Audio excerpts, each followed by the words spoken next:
네, 마태복음 11장 3절에서 5절. 예수께 여짜오되 시작. 예수께 여짜오되 오실 그이가 당신이 오니까 우리가 다른 일을 기다리오리까. 예수께서 대답하여 이르시되 너희가 가서 듣고 보는 것을 요한에게 알리되 맹인이 보며 못 걷는 사람이 걸으며 나병 환자가 깨끗함을 받으며 못 듣는 자가 들으며 죽은 자가 살아나며 가난한 자에게 복음이 전파된다 하라.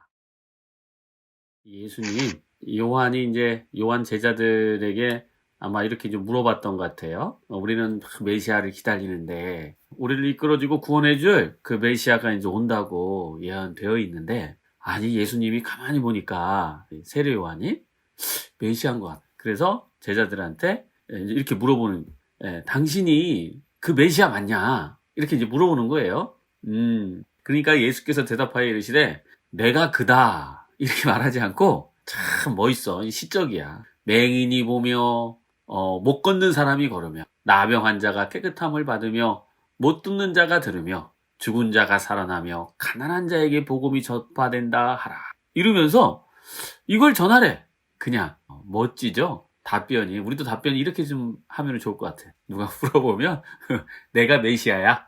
이렇게 단조롭게 얘기하지 말고 그 메시아가 오면 어떤 일이 벌어지는지 이제 알려주는 거예요. 그러니까 여러분이 구주를 영접하면 여러분 마음속에 어떤 일이 벌어지는 건지를 아는 거예요. 그래서 우리가 나 예수님을 영접했습니다. 이러면 메시아가 왔을 때 벌어지는 그 상황들이 일어나야 되는 거예요. 근데 나는 아직도 못 보고 나는 아직도 그냥 중내 산에 그냥 고통에 있고 이러면 여러분이 메시아를 받아들이려고 준비 중에 있고 아직 메시아를 내 마음에 딱 들이진 않은 거야. 근데 이제 뭐 뜨거운 감자처럼 밖에 예수님이 있는데 저걸 안으로 들여 말어. 저걸 안에 들이려 말여. 저 메시아를 안에 확 들이는 순간 어떻게 돼요? 우리 마음은? 우리가 왜 이 메시아를 못 드릴까요? 우리 마음에. 왜 예수님을 우리 안에 확 들어오게 못할까요? 그러면 이런 일들이 일어날 텐데. 내가 가진 것들을 다 잃을 것 같은. 그런 이상한 생각을 우리가 아마 하고 있는 것 같아요. 내가 지는 것 같고, 내 인생 돌려내. 내 인생 보상 어떻게 받을 거야, 그러면. 막 이런 아쉬움들이 우리한테 있지 않나. 그리고 예수님을 확 받아들이면 저거 나한테 가해했던 저 인간들을 처벌해야 되는데 이게 처벌이 또 안 되잖아? 예수님을 받아들이면 용서해야 되니까. 그래서 못 받아들이는 것도 있는 거야. 하여간 다양해요. 그 다양한 것을 누가 말해 주어서 아는 게 아니라 스스로가 눈이 떠져서 발견을 해라. 라는 게 밑생각, 밑마음을 계속 들여다봐라. 파고 파면 계속 밑에가 나와요. 계속 나와. 그래서 여러분 스스로가 내가 이런 생각까지 가지고 있다. 내가 이런 마음까지 있었구나. 라는 내 마음의 깊이를 더 알게 되면 뭔가 이제 깨닫게 되는 일들이 일어나죠. 그래서 우리가 처음에는 그게 잘 안 돼요. 밑생각? 무슨 개뿔 밑생각이 어딨어. 그냥 내가 저것이 나한테 열받게 했으니까 내가 열받는 거지. 열받게 만드는 생각이 뭐냐. 그리고 그 생각을 만들어내는 밑생각이 뭐냐. 이렇게 여러분 작업을 해야 돼. 그냥 팍 올라왔던 감정과 생각을 그냥 믿고 그것이 진실인 것처럼 행동하거나 말하게 된다면 우리가 좌충우돌 계속 하는 거예요. 인생을. 그래서 점점 더 내 마음의 움직임들이 어떤지를 계속 살펴볼 때 왜 살펴보라고 하냐면 온통 거짓에 우리가 휩싸여 있거든. 진짜인 것 같은데 또 보면 거짓이고 진짜인 것 같은데 또 보면 거짓이고. 그러니까 우리는 참 진리인 자녀고 우리가 진리고 그러면 당연히 진리의 소리를 들어야죠. 거짓의 소리를 듣는. 응? 하나님의 백성은 하나님의 목소리를 듣는 거예요. 예, 거짓의 자녀는 거짓에 속아서 거짓에 날뛰는 거고 진리의 자녀는 진리와 거짓을 구분하여 진리를 내가 받아들이는 그런 선택들을 해나가는데 워낙 우리가 이제 미숙하고 취약하니까 이제 그게 잘 안 되는 거죠.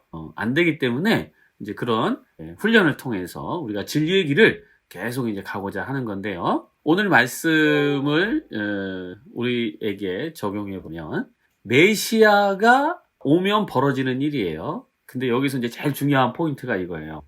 메시아는, 그러니까 예수님은 어디에 관심이 있냐? 어디에 관심이 있어요, 여러분? 진짜 가난한 자, 맹인, 못 걷는 사람, 그 다음에 나병 환자, 못 듣는 자, 그 다음에 가난한 자. 자, 이렇게 5종류로 얘기를 하는데, 뭐 상징적인 거죠. 꼭 이런 사람들에게만 메시아가 나타나는 게 아니라 이제 상징성인데, 문화가, 여러분, 이때의 문화가 아주 미숙해요. 여러분, 우리가 성경을 볼 때, 미숙한 문화 속에서 성경이 기록되었다는 것을 이해하셔야 돼요. 그러니까 지금의 문명이 굉장히 발달해 있어요, 지금은, 문화가. 그래서 저런 소리를 다른 소리로 바꿀 거예요. 저런 의미를. 근데 그때는 너무너무 미숙하고 미개했기 때문에 보여지는 거 중심으로 얘기한 거예요, 그냥. 왜냐면 미숙하고 미개할수록 보여지는 게 단 줄 알지 마음속에 있는 그것을 잘 못 알아듣는단 말이에요. 이거 예수님이 우리의 마음속에 있는 걸 모른다는 의미가 아니라 사람들이 말해줘도 모른다는. 그러니까 여러분도 이렇게 문화가 발달하고 뭐 심리 상담이라는 학문도 이 세상에 얼마나 많이 퍼지고 그리고 많은 사람들이 얼마나 그걸 많이 공부했어요. 공부했음에도 불구하고 그런 문화인데도 불구하고 제가 이렇게 얘기합니다. 여러분이 지금 기분이 나쁜 건 다른 사람한테 기분 나쁜 게 아니라 본인 자신이 비난했기 때문에 기분이 나쁜 거예요. 이름은 여러분이 이제 지금 저한테 하도 이런 소리를 많이 들었으니까 이해하지. 다른 사람은요 무슨 개뿔 이상한 소리 하고 앉았어. 저 사람이 날 건드렸으니까 기분 나쁘지. 이러고 말귀를 못 알아듣는다. 근데 여러분 저 미숙하고 미개인 저 2000년 전 뭐 3000년 전에 그런 얘기 해봐요. 씨알이 맥히나. 그러니까 그런 예수님이 몰라서가 아니라 듣는 귀가 그것밖에 안 되는 거고 그거 안에서 성경이 기록되어 있다는 걸 이해하셔야 돼. 그래서 지금 여러분이 성경을 고지고지 막 그렇게 적용하는 것은 되게 오류가 생겨버려요. 그래서 이 5절에 맹인이 보며 이런 거를 지금 현재에 바꾸면 이렇게 되는 거예요. 자기 자신을 찌질하다고 생각하고 자기 자신을 못났다고 생각하고 자기 자신을 열등하다고 보고 자기 자신이 죄가 많다고 보고 여러분 5절에 사람들이 그때 당시 인간 취급을 못 받은 사람들이에요. 생각해봐요. 요즘 어디 그랬다가는 큰일 나죠. 인권. 저 때 나병 환자는요 어떻게 해요? 나병 환자들 오면 어떻게 해요? 저 때. 돌을 던져서 쫓아냈어요. 물로 쳐요. 세상에 여러분 지금 같은 시대에 그랬다가는 잡혀가요. 그리고 인권이 있는 거지 사람이. 어떻게 병이 걸렸다고 해서 그리고 막 이렇게 막 가려가지고 이런 거 막 가려가지고 자기 얼굴 안 보이게 한다고. 보기 흉하다고. 요즘 KBS 아나운서들이 얼굴들이 다 이쁘지 않더라고. 놀랬어요. 세상이 이렇게 좋아졌나? 얼굴이 이쁘지 않은 여성들이 막 아나운서 나오고 막 날씨 캐스터로 나오고 막 이러더라고 요즘. 그래서 세상이 점점점 좋아지는구나. 그러니까 예쁜 애들만 뽑았잖아. 예쁜 애들만. 근데 이제 매스컴에서 나오는 사람들이 그런 게 아니더라고. 그 단순하게 얼굴 예쁜 이걸로 뭔가 사람을 평가하거나 뽑는 게 아니라 다재다능한 그 여러 요소들을 보고 이렇게 뽑는구나 이러면서 한편으로는 마음이 조금 흐뭇했어요. 자, 이렇게 미개할수록 보여지는 거에 이제 절대적 영향을 미쳐요. 그래서 예수님은 메시아는 어디에 관심이 있고 또 무엇과 동일시하냐면 가난한 자와 동일시. 못난 그 세상에 못났다고 생각하고 부족하다고 생각하는 사람과 동일시. 예수님이 누가 동일시한다고요? 못난 사람, 천대받은 사람, 업심여기는 사람, 무가치한 사람, 별 볼 일 없는 사람. 근데 여러분들은 거기서 벗어나려고 엄청 노력하죠? 근데 예수님은 그 사람들과 동일시해요. 그러면서 이렇게 얘기해요. 다른 성경 말씀 가운데 이런 말이 있죠? 과부와 고아와 보살피는 자들은 나한테 한 것이다. 나한테 한 것이다. 우리가 멋지고 잘난 사람이 되려고 발버둥 칠수록 예수님과 멀어진다는 걸 아셔야 돼요. 멋지고 잘나고 자랑할 만하고 이 사람이 되려고 할수록 누구와 멀어진다고요? 예수님과 멀어져. 아니 그러면 뭐 찌질하게 살아야 돼요? 이렇게 여러분이 생각할 수 있는데 그런 의미가 아니라 내가 잘나고 멋진 사람이 되려고 하면 할수록 예수님과 멀어지고 나의 찌질함과 나의 못남을 예수님과 동일시하여 이제는 내가 이제 예수님도 그걸 동일시하거든. 그러면 내가 그것에 동일시하면 돼요. 나도 그걸 쳐내거나 그게 아니야라고 부정적으로 그것을 내보내려고 하지 말고 예수님이 그 모습을 동일시했다는 게 무슨 의미일까요, 여러분?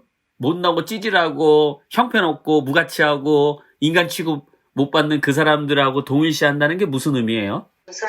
겸손. 네, 좋아요. 또 편이 되어줬다. 편이 되어줬다.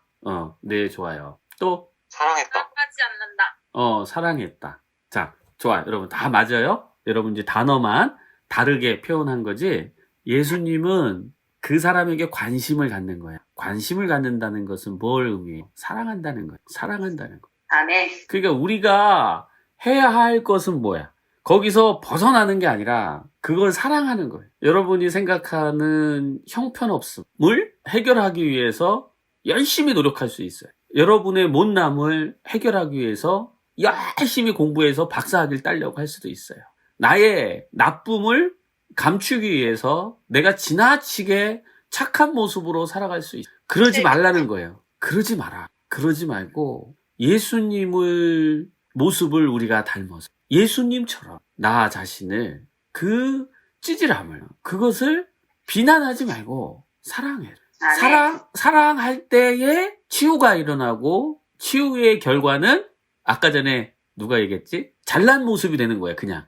그러니까 그 잘남은 내가 노력해서 얻어지는 것이 아니라 예수님을 만남으로 인해서 사랑을 하게 되고 내 자신을 그래서 있는 그대로 받아들이다 보니까 있는 그대로의 모습이 나오는데 알고 봤더니 그게 잘난 모습이라. 어떻게 과정을 이해돼요? 지금 제가 설명한 과정이 이해돼요? 근데 이제 우리가 아직도 그거를 내가 막 이걸 벗어나려고 하고 막 이렇게 찌질한 모습 막 이게 감추려고 하고 감춘다거나 벗어난다는 것은 받아들이지 않는다는 의미예요. 물론 우리가 그냥 관념적으로 어떤 단어 난 찌질해 라는 거에 딱 묶여서 계속 찌질해 이럴 수 있지만 이 찌질함을 주게 만드는 내 밑생각들이 되게 많을 수 있어요. 밑에 달려오는 생각들.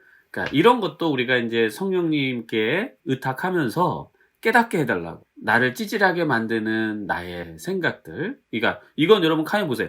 찌질함을 없애려고 노력하는 게 아니라 그거를 이해하려고 하는 거예요. 그러니까 여러분 찌질하다면 찌질함은 그냥 드러내면 돼요. 그러니까 찌질함을 드러내놓고 그것을 자연스럽게 여러분이 관계를 맺다 보면 그 모습에 사랑을 받게 돼요. 찌질한 모습. 한심하다는 모습. 무엇인가. 근데 그것을 드러내지 않고 이렇게 숨기고 있다가 누구의 말에 딱 걸려. 누구의 말에. 누구의 태도에 걸려. 그러면 이제 막 이제 감췄던 걸 막 이제 건드리니까 막 이제 막 왼수가 되는 거죠. 그 인간이. 안 감추면 왼수가 안 돼요, 여러분. 안 감추면. 당신 찌질하지? 어휴, 어떻게 알았대요. 내가 찌질한데. 이렇게 하면 돼, 그냥. 당신 나빠. 이러면 제가 좀 그런 부분이 있어요. 그냥 인정하면 되잖아요. 뭐 그걸 부정해요. 그러니까 부정하고 감추려고 하는 나의 노력이 저쪽에서 건드려져가지고 내가 팍 이렇게 올라오면 내 노력이 수포가 돼버리잖아. 그러니까 이제 열받는 거야. 내가 감추려고 했는데 이제 들켜버려가지고. 그래서 감추지도 말 것이며 또 그거에서 벗어나지도 말 것이다. 왜? 예수님이 그걸 좋아한다니까. 아니 제가 얘기하는 게 아니라 성경에 나오잖아. 예수님은 죄인을 좋아한다니까. 예수님이 약간 동반 의존증이 있어요. 네. 근데 예수님이 동반 의존증의 이제 모습은 있지만 예수님은 인간의 그 육신의 그 모습도 잘 컨트롤했어요. 그래서 쉴 때는 쉬고 무리와 떨어져 있을 때는 떨어져 있고 적정하게. 그러나 동반 의존의 마음처럼 누구를 도와야 된다, 구원시켜야 된다라고 하는 사명을 갖고 오신 거죠. 그러니까 이제 우리도 그런 마음이 천사의 마음이라고 하는 거예요. 그래서 제가 다만 그것을 나에게 먼저 그것을 주고 그러면서 우리가 구원하자. 다른 사람. 나부터 구원하고 타인을 구원하는 모습으로 우리가 갖자. 자, 이런 것인데 예수님은 죄인을 좋아하세요. 예수님. 그러니까 그런 얘기 하시잖아요. 나에게는 의인이 필요하지 않다. 죄인이 필요. 그럼 여러분 스스로가 막 의인 되려고 하고 멋진 이 사람이 되면 뭐하러 뭐 예수님이 필요해요? 나 혼자 그냥 끝내버리지, 짠 이러고. 그러니까 우리가 그 프로세스상 예수님을 우리가 영접하고 받아들인다는 것은 그 예수님의 사랑이 의 모습처럼 나 또한 이제 그만, 그동안 내가 열등하고 못나고 찌질하고 제대로 노력하고 있지만 되지 않고 뭐 회복하려고 많이 노력하지만 잘 안 되는 모습을 우리가 많이 비난하잖아요. 넌 아직도 이것밖에 안 되는구나. 넌 고작 이거구나. 이렇게 그런 비난을 이제 예수님처럼 이렇게 품는 거죠. 품는 거예요. 사랑한다. 나도 너를 정죄하지 않는. 평안하라. 아무 문제 없다. 이러면서 나에게 그 예수님의 용서와 사랑을 보여줄 때에 이제 그러면 우리가 인간적 생각으로 이런 생각이 들어요. 아니 그러다가 평생 그렇게 살면 어떡해요. 그걸 인정하면 안 되잖아요. 열심히 더 좋은 기준, 더 옳은 기준, 또 말씀 속에서 살아가는 그 의를 이루어야 되지 않겠습니까? 이러고 열심히 살아야 되지 않겠습니까? 이런 마음이 드는데 이렇게 변화는 그렇게 이루어지는 게 아니에요. 먼저 나를 있는 그대로 받아들이고 그 모습을 사랑하고 괜찮아. 아무 문제 없어. 내가 이 모습을 갖는다 하더라도 내가 멍청해 보인다 하더라도 내가 숫자를 잘 모른다 하더라도 내가 맨날 말실수를 한다 하더라도 괜찮아. 내 마음에 이런 감정, 어두운 감정, 먼 감정 이런 게 있다 하더라도 괜찮아. 그거를 이렇게 자연스럽게 여러분 받아들이는 게 필요해. 자연스럽게 수용하는 거. 자연스럽게. 그게 예수님을 받아들이는 우리의 태도입니다. 아멘. 어떤 분이 이렇게 성 중독 때문에 엄청 힘들어 해요. 그래서 이제 그분이 되게 신실한 청년이에요. 자기는 5살 때서부터 자위를 하고 살았다가 대학교 때 예수님을 만나고 그래서 자기의 어떤 행동들이 이게 죄구나. 그래서 이걸 끊어야 되겠다 하고 막 이제 그런 걸 다 끊었던 거예요. 끊었는데 이게 자위가 이게 안 끊어지는 거예요. 이게 음란물 보고 자위하고 이런 게 안 끊어지는 거예요. 그러니까 그 하나님의 말씀을 지켜 행하려고 하는 하나님의 사랑하는 마음이죠. 이런 게 우리가 하나님을 사랑하면 계명을 지켜야 되는 거니까요. 그래서 그게 죄인 줄 알고 이제는 더 이상 내가 전에는 죄인 줄 몰랐다가 이젠 죄인 줄 알고 그걸 끊어내려고 하는데 이게 본성과 연결되어 있는 거라 본능과 연결되어 있는 게 끊기기 쉽지 않거든요. 그러니까 10년 동안 싸운 거예요, 그거랑. 그럼 어떻게 됐겠어요, 여러분? 10년 동안 죄책감에 짓눌려가지고 왜? 안 한다고 마음 굳게 먹었지만 다시 하게 되고 할 때마다 너는 죄인일 수밖에 없어. 너는 죄 덩어리야. 너는 이것도 하나 못 벗어나고 계속 이런 모습으로 너는 살아가니?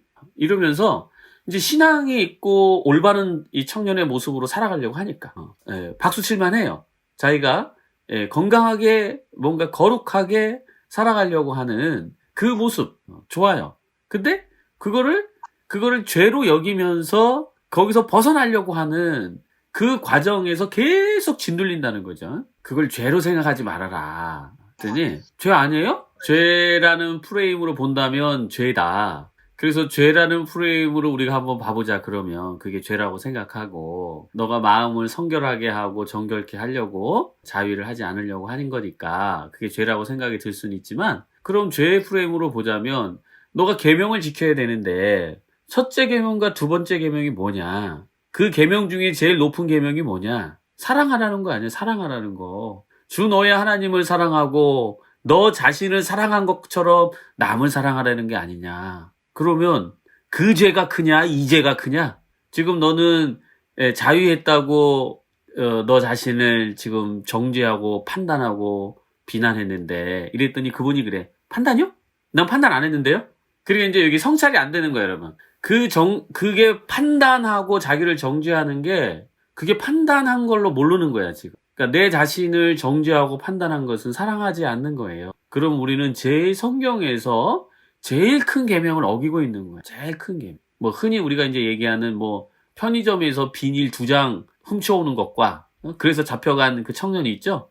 옛날에 그 청년의 죄와 연쇄살인범과 누가 죄가 커요. 그러니까 그 죄의 경중을 따지면 우리는 엄청나게 큰 죄를 짓고 있음에도 불구하고 자기가 그 큰 죄를 짓는지 모르고 그냥 그 편의점에서 비닐 2장 훔쳐온 거에 죄책감에 시달려가지고 나는 도둑놈이야, 나는 도둑놈이야, 나는 죄인이야, 죄인이야 이러고 살았다는 거야. 그러니까 예수님이 관심을 두는 거는 네가 잘나고 멋지고 똑똑하고 이런 거에 예수님이 관심이 없어요. 못나고 찌질하고 버림받고 슬프고 외롭고 공허하고 이런 마음을 들게 하는 나의 어떤 부분, 이런 부분에 예수님은 관심이 많아. 그럼 우리가 어떻게 해야 되겠어요? 우리가 어떻게 해야 되냐고. 그 부분을 관심을 둔다는 건 여러분 발견한다는 거예요. 관심을 두지 않으면 내가 그런 줄도 몰라. 그래서 내 자신에게 관심을 두고 내가 어떤 생각을 하고 있고 어떤 판단을 하고 있고 나에게 어떤 몹쓸 생각들을 내가 계속 집어넣고 있고 그래서 어떤 감정들을 계속 선택하고 있는지 그 감정의 선택들을 우리가 타인에게 돌리지 말고 내가 주인인 내가 관심을 두고 거기에서 예수 그리스도의 사랑을 거기서 보여주시면 우리가 이제 무지해서 그 사랑을 어떻게 전달할지 모른다고 지금 사랑은 알겠는데 어떻게 그 사랑을 나의 어두운 부분과 매칭을 시킬 거냐. 그 매칭을 시킬 거면 어떻게 해야 돼요? 알아야 된다니까. 우리 마음에서 어떻게 나를 비난하고 정죄하는지. 그리고 왜 비난하고 정죄하는지. 그 부분에다가 예수 그리스도의 빛이, 예수 그리스도의 사랑이 계속 연결시켜줘야 돼요. 계속 연결. 그럴 때 우리는 어떤 두려움과 불안도 사라지게 되는 겁니다. 아멘. 자, 예수님이 누구에게 첫 번째 관심 갖고 동일시했다고요? 맹인. 못 걷는 사람, 나병 환자. 그러니까 내 자신의 못나고 찌질하고 부족하다고 생각하는 그 부분, 내 관심을 갖는다. 그래서 여러분들도 다 메시아를 받아들이고 예수님을 믿고 하는 이 모든 행위는 나의 그 부분에 포커스를 맞춰야 되는 거예요. 예수님, 서울대 들어가게 해주세요. 그런 거에 포커스 맞추지 말고. 이 생의 잘남에, 잘 나가는 거에 관심 없어, 예수님. 관심 없다니까, 여러분.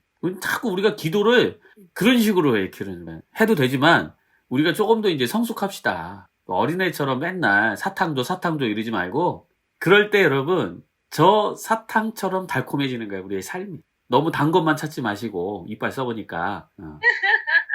우리가 이제 벗어나야 돼요. 우리의 기도 제목이. 그리고 하나님과 예수님은 이 생애에서 잘 사는 거에 관심이 없구나. 그러니까 여러분들이 잘 살지 말라는 의미는 아니에요.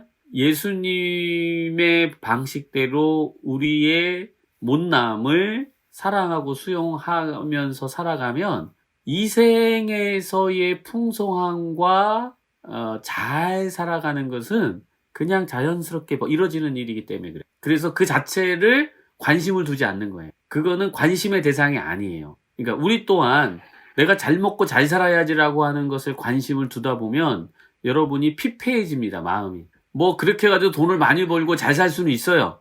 근데 그게 오히려 나에게 독이 될 수도 있어요. 그리고 예수님의 축복이 부와 권력과 돈에 있지 않음을 꼭 기억하세요. 또 우리가 더 이상은 그런 거를 구하지는 맙시다.